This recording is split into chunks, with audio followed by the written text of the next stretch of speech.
Hello my beautiful souls, welcome to my YouTube channel चारो with Shivi triple. Dear, कैसे हैं आप सभी लोग? आई होप आप सभी लोग बहुत अच्छे हैं, बहुत अच्छे से अपना नया वर्क कर रहे हैं। चैनल पर आए तो रिक्वेस्ट करूंगी सब्सक्राइब करें इस चैनल को। वीडियो पसंद आता है तो like this video. Personal reading के लिए व्हाट्सएप कर सकते हैं। देखते हैं आपके पार्टनर की करंट एनर्जी आपको लेकर क्या है।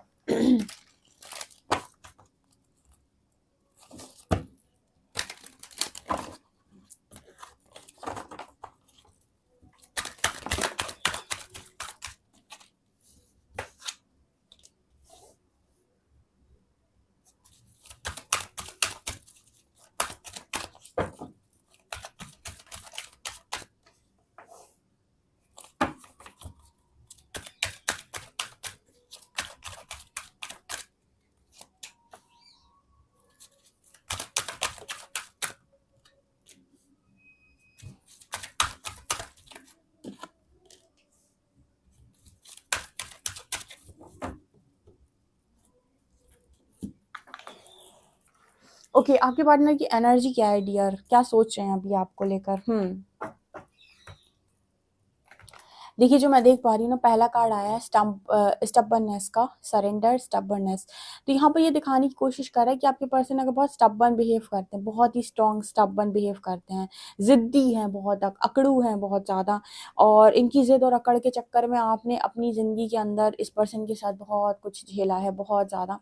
तो यूनिवर्स ने इस पर्सन से सरेंडर करवाया हुआ है इस चीज़ को कि अपनी जिद छोड़ दो। अगर आप अपनी जिद नहीं छोड़ेंगे ना कनेक्शन के अंदर, तो आप इसी वक्त इसी तरीके से परेशान रहेंगे। आपको पता है, अभी मतलब लगातार मेरे को इस तरह की चीज़ें सुनाई देती हैं।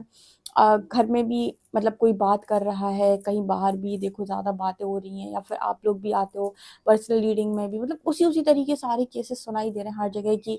हस्बैंड वाइफ में बन नहीं रही, 2 साल पहले शादी हुई है, शादी ब्रेक हो गई, अभी 3 साल शादी के लिए नहीं हुए हैं और शादी में झगड़ा होने लगा है। दोनों ने अलग रहने का फैसला कर लिया, अलग होने का फैसला कर लिया। इतनी सारी जो चीज़ें हो रही ना मैरिज में, क्यों? क्योंकि आज के टाइम में जो यूथ है, या फिर जो लोग हैं, बच्चे हैं, या फिर जो लोग भी हैं, उनके अंदर सबसे पहले तो पेशेंस की बहुत ज़्यादा कमी है और ईगो बहुत ज़्यादा हाई है। ज़िद्दी, ज़बरदस्त ज़िद्दी हैं और बहुत ही ज़्यादा मटेरियलिस्टिक हैं, ओवर डिज़ायर्स हैं सबके अंदर, ठीक है? और उसके बाद सोशल मीडिया ने लोगों का दिमाग खराब करके रखा है। तो यहाँ पर हो क्या रहा है ना कि अलग ही लेवल ज़िद है लोगों के अंदर, ठीक है? अब ऐसे बताओ कि ये कनेक्शंस कैसे चलेंगे फिर ऐसे? तो यहाँ पर मैसेज आया, सरेंडर स्टबर्ननेस का। ये मैसेज दिखा रहा है कि अगर आपके जो पर्सन है बहुत ज़्यादा ज़िद्दी हैं, घमंडी हैं, ईगोइस्टिक हैं, या बहुत अपनी ज़िद चलाते हैं, स्टबर्न बिहेव करते हैं, तो यूनिवर्स ने इस पर्सन को बोला है कि आप अपना स्टबर्न नेचर छोड़ दें अगर आप अपनी ज़िंदगी में खुश रहना चाहते हैं। अगर आप नहीं छोड़ेंगे तो फिर यूनिवर्स आपको लर्निंग देता रहेगा। उसके बाद आप चिल्लाते रहिए कि परमात्मा ने मेरे साथ गलत किया, उस इंसान ने मेरे साथ गलत किया। कोई इंसान आपके साथ गलत नहीं कर रहा है, आप खुद अपने साथ गलत कर रहे हैं क्योंकि आप अपनी आप को सुधारना नहीं चाहते, ठीक है? बहुत ही ज़्यादा मुझे लगता है आपका पार्टनर इस तरह की चीज़ें मतलब इस तरह की चीज़ें करता है आपके साथ, ठीक है? तो यहाँ पर इस पर्सन को मैसेज आ रहा है कि प्यार से बात करना सीखो, खुद के साथ भी प्यार से बात करो और दूसरों के साथ भी प्यार से बात करो। हमेशा हर कोई तुम्हारी ज़िद को सहने के लिए नहीं बैठा। तुम्हें ऐसा क्यों लगता है कि तुम किसी पार्टनर को लेकर आओगे और फिर तुम उस पर हुकूमत चलाओगे और फिर तुम उसे अपनी मर्ज़ी के हिसाब से कंट्रोल करोगे, फिर उसे तुम अपने हिसाब से चलाने की कोशिश करोगे? ये सारी चीज़ें छोड़ दो, इतना ज़्यादा कंट्रोलिंग नेचर सही नहीं है। ये सारी चीज़ें इस पर्सन को बहुत स्ट्रांगली रियलाइज़ करवाई हैं यूनिवर्स ने और सरेंडर करवाई हैं इस पर्सन से कि हरकतें आपको छोड़नी पड़ेगी अगर आप अपनी ज़िंदगी के अंदर खुश रहना चाहते हैं। अगर आप ज़िंदगी खुश नहीं रहना चाहते, डेफ़िनेटली आप इस तरह की हरकतें करते रहिए, ज़िंदगी बर्बाद होती रहेगी, ठीक है ना? इसके अलावा यहाँ पर मैसेज निकल कर आ रहा है, surrender your need to always be right. आपके पर्सन को हमेशा ऐसा लगता है रिलेशनशिप में कि सारी चीज़ें हर जगह वो ही सही है, आप सही नहीं हो कहीं पे। हर जगह वो सही है, आप गलत हो। हर जगह उन्होंने सब कुछ सही किया है, आपने गलत किया। हर जगह समझने की ज़रूरत आपको है, उनको नहीं है। तो ये चीज़ भी कहीं न कहीं इस पर्सन से जैसे यूनिवर्स सरेंडर करवा रहे हैं कि ज़रूरी नहीं है भाई कि हर वक़्त तुम सही हो, हर वक़्त जो तुम बोल रहे हो वही सही है। तुम्हें ऐसा क्यों लगता है कि जो तुम बोल रहे हो, जो तुम कर रहे हो, जो तुम चाह रहे हो वही सही है, ठीक है? ऐसा ज़रूरी थोड़ी है। Surrender your need to always be right. भाई तुम ज़रूरी थोड़ी हो कि हमेशा सही हो। तुम्हें ऐसा क्यों लगता है कि तुम कोई सर्व ज्ञाता हो कि तुम सही हो? तुम अपनी सिचुएशन के अकॉर्डिंग, अपनी फैमिली के अकॉर्डिंग, अपने पेरेंट्स के अकॉर्डिंग, अपनी सोसाइटी के अकॉर्डिंग अपने आप को मान लेते हो कि तुम सही हो। ज़रूरी थोड़ी है कि सही हो गलत में वही तुम ही सही हो। कई बार ऐसा होता है लाइफ में, ऐसी सिचुएशन बनती है कि सही गलत में आप चुनाव सही और गलत के अनुसार कर ही नहीं रहे हो। आप ये देख रहे हो कि सोसाइटी किस चीज़ से खुश होगी या लोग आपके बारे में क्या कहेंगे, तो भले ही आप जानते हो कि आप किसी गलत चीज़ का चुनाव करो, लेकिन आप फिर भी कहोगे कि समाज के तौर पे यही सही है, सामाजिक तौर पे यही सही है, समाज को दिखाने के लिए तो करना पड़ता है। तो कहीं न कहीं ऐसा होता है कई बार कि गलत होते हुए भी आप अपने आप को सही बताने की कोशिश करते हो और ये कहते हो कि समाज में रहते हैं तो ऐसा ही होता है, समाज में ऐसा तो करना ही पड़ता है। इस तरह की चीज़ें अगर आपके पर्सन के अंदर थी, यूनिवर्स ने सरेंडर करवा ली, बेटा छोड़ दो, ठीक है। सही गलत में हमेशा सही को चुनना होता है। सही को चुनने का मतलब है कि जो वास्तव में सही, उसको सही को चुनो। ये नहीं कि तुम्हारी बुद्धि अनुसार तुमने जो सही लगा तुमने चुन लिया। तुमने तो बुद्धि अनुसार चुन लिया, लेकिन अगर वो गलत चीज़ थी तो उसका परिणाम गलत ही आएगा, उसका परिणाम सही नहीं आ सकता, ठीक है। ये चीज़ यहाँ पर इस पर्सन को रियलाइज़ करवा रहे यूनिवर्स। ओके, इनकी करंट एनर्जी है बिल्कुल। आप में से कितने लोग चाहते हैं कि आपके पर्सन का स्टबर्ननेस नेचर जो है वो बदल जाए? ये पर्सन हमेशा जो अपनी-अपनी चलाते हैं, अपने आप को सही मानते हैं, ये चीज़ इस पर्सन के अंदर चेंज हो जाए, बिकॉज़ मुझे लगता है कि ये चीज़ इस पर्सन के अंदर डेफ़िनिटली चेंज हो रही है। ओके, यहाँ पर लिखा है give others the gift of letting them be right, be yielding not rigid, this will help resolve conflicts and improve your relationships.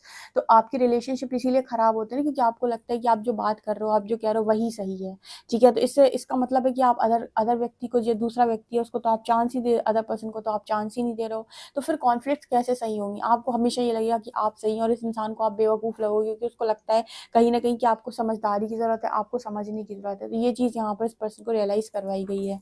Okay, इसके बाद है surrender your attachment to result, the formula for success is to do all you can do, all you can to make things happen, then let go of the results, holding on too tightly to a desired outcome can sabotage it।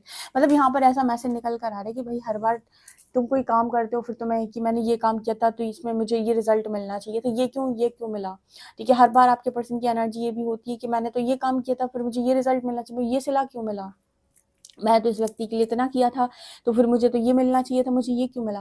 देखो, ऐसा है कि आप जब भी कोई काम कर रहे होते हो ना, तो सबसे पहले आपको अटैचमेंट में रहकर काम नहीं करना है। मान लो ऐसा है कि एक तरफ मान लीजिए किसी कोई लड़का है, ठीक है, एक तरफ उस लड़की की वाइफ है और दूसरी तरफ उस लड़की की माँ है, ठीक है। ऐसी सेम सिचुएशन में लड़की को भी रख लेते हैं। एक तरफ उसकी माँ है, दूसरी तरफ उसका हस्बैंड है, ठीक है। तो यहाँ पर ना आप मान लीजिए अपनी माँ के लिए बहुत करते हैं, बहुत करते हैं, बहुत करते हैं, ठीक है। अब आप अपनी माँ के लिए बहुत करते हैं और आपने अपने माँ-बाप के लिए बहुत किया हुआ है, ठीक है ना। तो यहाँ पर और आप अपनी वाइफ़ को इग्नोर कर गए, आप अपने हस्बैंड को इग्नोर कर गए, ठीक है, एक तरीके से। और आपने पेरेंट्स के लिए मान लीजिए बहुत किया, ठीक है। सेम सेम सिचुएशन में ऐसे भी ले लेते हैं कि आपने अपने हस्बैंड, अपने वाइफ़ के लिए बहुत किया, बहुत किया, बहुत किया और पेरेंट्स को आप इग्नोर कर गए। जब रिज़ल्ट की बारी आएगी ना, तो आप ये कहोगे कि मैंने तो इसका इतना किया था, मैंने तो अपने माँ-बाप के लिए इतना किया था, फिर मुझे ये सिला क्यों मिला? या मैंने तो अपने हस्बैंड वाइफ को खुश रखने में कोई कमी नहीं की थी, फिर मुझे ये सलाह क्यों मिला? परमात्मा कहेंगे तुम बेवकूफ़ हो, क्योंकि तुमने अटैचमेंट में आकर सारे कामों को किया था, तुम किसी से प्यार नहीं कर रहे थे, तुमने अटैचमेंट में किया, तुम्हें लगा ये मेरी वाइफ है या मेरे माँ-बाप है, मुझे तो करना है, आपने बहुत किया। लेकिन आपने इक्वली सबके साथ नहीं किया, मतलब जो इंसान सबसे प्यार करता है ना, वो सबके लिए बराबर से करेगा, अपने माँ-बाप के लिए भी करेगा, अपने हस्बैंड और अपने वाइफ के लिए भी करेगा। तुमने एक जगह पर बहुत ज़्यादा किया हुआ है, ठीक है? तो ये चीज़ कहीं न कहीं आपको ये बताती है कि आप किसी से प्यार नहीं करते हो, आपको मोह है, जिससे अधिक मोह है, आप उसी के साथ ज़्यादा लग गए और आपको लग रहा है, मैंने इसके लिए इतना किया तो मुझे इतना बदले में मिलना चाहिए था, क्यों मिलना चाहिए था? जिसको इग्नोर किया उसके मुँह से निकले हुए शब्द भी तो तुमको लगेंगे, जब वो देख रहा है कि अरे! इसको मेरे लिए भी करना चाहिए था, लेकिन इसने मेरे लिए कुछ नहीं किया। जब जब ह हस्बैंड या वाइफ़ है, जब वो ये देखेगा कि अपने पेरेंट्स को लिए इतना करता है, मेरे लिए रत्ती भर भी नहीं करता, तो उसकी आत्मा तुम्हें दुआएँ थोड़ी देगी कि जा तू बहुत अच्छा काम कर रहा है। या तुम अपने हस्बैंड और वाइफ के लिए ज़रूरत से ज़्यादा करते हो, अपने माँ-बाप को तुमने इग्नोर कर रखा है, तुम्हारे माँ-बाप की जो आत्मा है वो तुमसे खुश थोड़ी होगी, संतुष्ट थोड़ी ना होगी। तो वही एनर्जी होती है कि आपके पार्टनर ना हमेशा ये देखते हैं कि मैंने तो इतना किया है तो मुझे रिज़ल्ट मिलना चाहिए था। इस पर्सन की नज़रों में ना इनके हमेशा ये चलता है कि मैंने तो लोगों के लिए बहुत किया है, मैंने तो बहुत दानवीर इंसान हूँ, मैंने तो बहुत किया। तो परमात्मा कहते हैं दी किया है, लेकिन कैसे जैसे करना चाहिए था ना बैलेंस वे में, वैसे नहीं किया है। जैसे मेरे पास भी काफ़ी सारे लोग आते हैं जब, तो कहते हैं मैंने तो अपने पार्टनर के लिए इतना किया है। आपने अपने पार्टनर के लिए किया है, लेकिन आपने खुद के और अपने माँ बाप के लिए क्या किया है, ठीक है, या फिर आपने अपने परिवार के लिए क्या किया है। मैं तो सीधा क्वेश्चन करती हूँ जब कि आपने और लोगों के लिए क्या किया है, तो फिर वो शांत हो जाते हैं, कुछ बोल नहीं पाते हैं। कारण क्योंकि तुमने एक पार्टनर के लिए किया, वहां तो तुम्हें धोखा मिला, लेकिन जहां तुम्हें वास्तविकता में करना चाहिए था, जो तुम्हारे ऊपर खर्च कर रहा था, जो तुम्हारे ऊपर कर रहा था काम, जो तुम पर विश्वास कर रहा था, जिसने तुमसे उम्मीदें लगाई थी, उसको तुमने क्या दिया, ठीक है ना। तो यूनिवर्स भी आपसे ऐसी सवाल करता है कि आपने सबके लिए बैलेंस वे में किया, आप एक के ऊपर लगा दी अपनी पूरी एनर्जी कि मेरा वही सब कुछ है, और जो बाकी रिस्पॉन्सिबिलिटीज हमने आपको दी थी, आपके पेरेंट्स की, आपकी फैमिलीज की, आपके खुद के परिवार की, आपके करियर की, आपकी खुद की, तो वो आपने उठा पाई ढंग से कि नहीं।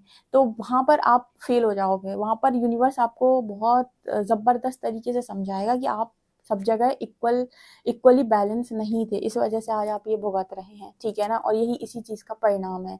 यहाँ पर एनर्जी आ रही है surrender to your full power, तो यहाँ पर वो एनर्जी भी आ रही है जिससे इस पर्सन से कहा जा रहा है कि जो भी काम करना है ना, अपनी फुल पावर में आकर करो, अपने आप को ना पावरफुल महसूस किया करो। ये नहीं कि बस मेरा तो क्या बोलते हैं, बस मैं ऐसा हो जाए भगवान और मैं ठीक हो जाए सब कुछ, बस भगवान ऐसा हो जाए और सब कुछ ठीक हो।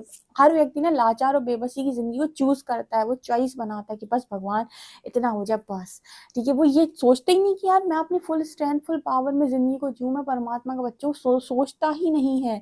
इस वक्त इस व्यक्ति से बोला जा रहा है कि भाई अपनी फुल पावर में आ, तो कमजोर है क्या, ठीक है ना। तो ये एनर्जी भी यहाँ पर है। उसके बाद यहाँ पर है सरेंडर ऑब्सेसिव थिंकिंग। इस पर्सन के अंदर ना बहुत ऑब्सेशन है, बहुत लोगों के अंदर सेल्फ ऑब्सेशन बहुत जबरदस्त होता है।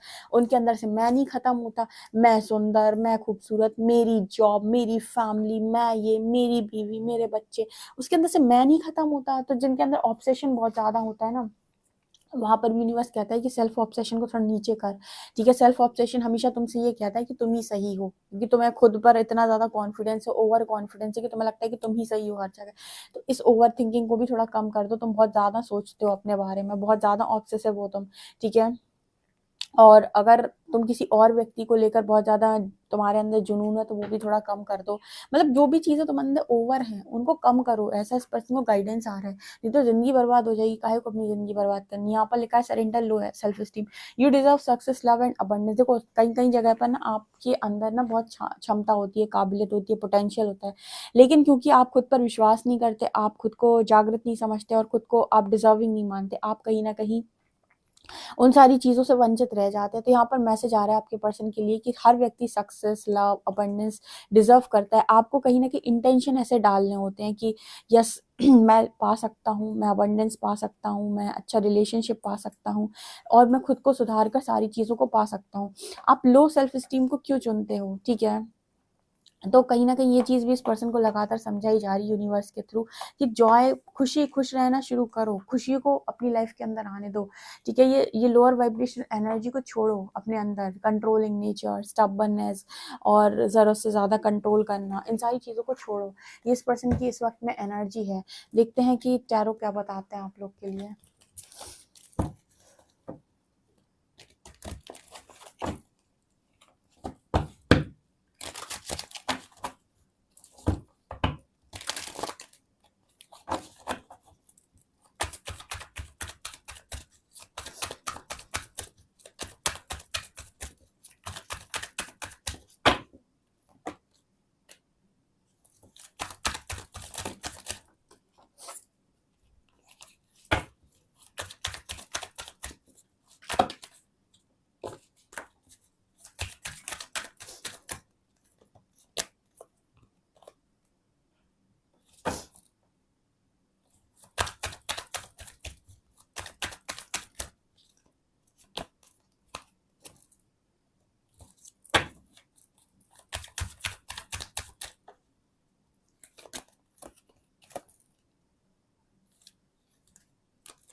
ओके, आपके पर्सन सवाल करते हैं यूनिवर्स से कि मेरे साथ ऐसा क्यों होता है, तो परमात्मा कहते हैं कि कर्मों को तो सबको चुकाना पड़ता है।